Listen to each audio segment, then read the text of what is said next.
What's up, y'all? Do a quick video here. I gotta get on the road. Came over here to this town called Lyons. Beautiful little town right at the foothills. Needed a cup of coffee and doing some reading. Almost done with my book, Raising Men. It's a great book.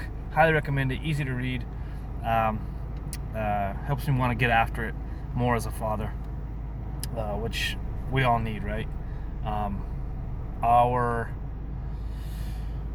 energy leaks, right? Our energy leaks, and so reading good books like that helps to want to engage and continually engage and re-engage fatherhood specifically, right? Anyway, hey, I did a video the other day on bullies, my son's first bully, and I wanted to add to that really fast, and perhaps I'll do another one at another time. But if you didn't watch the video about bullies, my son's first bully, and what I'm telling him about how to engage with bullies. Now, I just experienced this about a little bit over an hour and a half ago. I was at the gas pump. I pumped my gas, and then I got in my car, and I was taking a little road trip here, so I wanted to get some tunes on before I got on the road. And so I was sitting in the car at the pump, and I was looking for a song to start, get me on the road. Didn't even think anything of it. I suppose I could understand to some point with this guy, but this guy drives by and he's like, leave the fucking pump. And he's driving by. He's over here on my passenger side, driving right past, and he's yelling towards my car, and he's like, leave the fucking pump, asshole. He's like, I'll fucking kill you. I'm not kidding. This just happened about an hour and a half ago.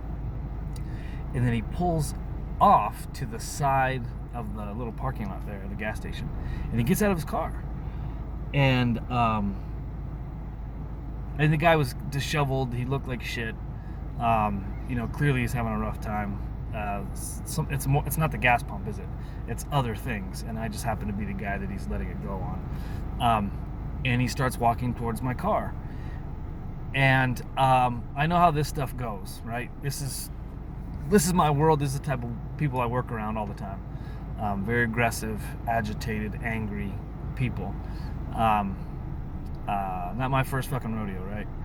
And the guy starts walking towards my car, and I know how this goes, right? If I exit my vehicle and I go to confront the guy, now if there's somebody in the vehicle with me, like my boy, that changes things. But it's not. It's just me. If I exit my vehicle to try to talk to this guy, lose situation. Too dangerous, right? The guy's clearly way spun up, and he's ready the guy yelled at me, I will fucking kill you, right? He's death threats, right? And his posturing, his stance, and then he starts mean mugging me and walking my way, right? If I get out of the vehicle as a civilian, it's a lose all the way around, because your self-defense, then you have to think about this shit in court. They look at all this stuff. Could you have stayed in your vehicle? Could you have egressed and gotten away? And this guy, and so anyway, if I get out of the vehicle and I engage in this gentleman, and he hurts me or I hurt him, either way, I still left my vehicle, right? This guy was a bully. I'm going back to this bullying thing. This guy is bully. His anger is, he's trying to accomplish a result. His result is to get me to engage in his anger and rage, so that he can get some of his anger out, or what. The guy's pissed off at the world. He wants to take it out on somebody else. Bullies, right? Predators that are looking for prey. Had I gotten out of the vehicle and he engaged me, he rushes me, he puts a hand on me, and I shoot him, protecting myself, I'm still in the wrong, and I go to prison, because I could have left the situation and called the cops. I could have stayed in my vehicle. Now, if I stay in my vehicle and he tries to come through my window, your vehicle is an extension of your home. If they come into your vehicle and they put hands on you, that's different. That's the castle law, to make my day, right? The vehicle is an extension of your home. If he comes into my vehicle, he breaks my window or something and reaches into my vehicle, especially if I have my kid in the vehicle, I can plug him all day. I can react in a self-defense manner by deploying a firearm. But if I step out of the vehicle as he's walking towards me and I'm like, hey man, what's up?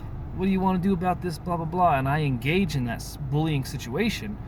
And then I stop the bully by engaging with fists, whatever it is, kicking, you get it. Or deploy a weapon, a firearm, let's say for instance, I go to prison for that. Because I engaged the guy in the first place and they didn't have to. I know all that stuff, right? So I didn't even exit my vehicle. I just kindly waved at him as I was leaving, like, sorry, you're having a bad day, man, bye. And that's the end of it.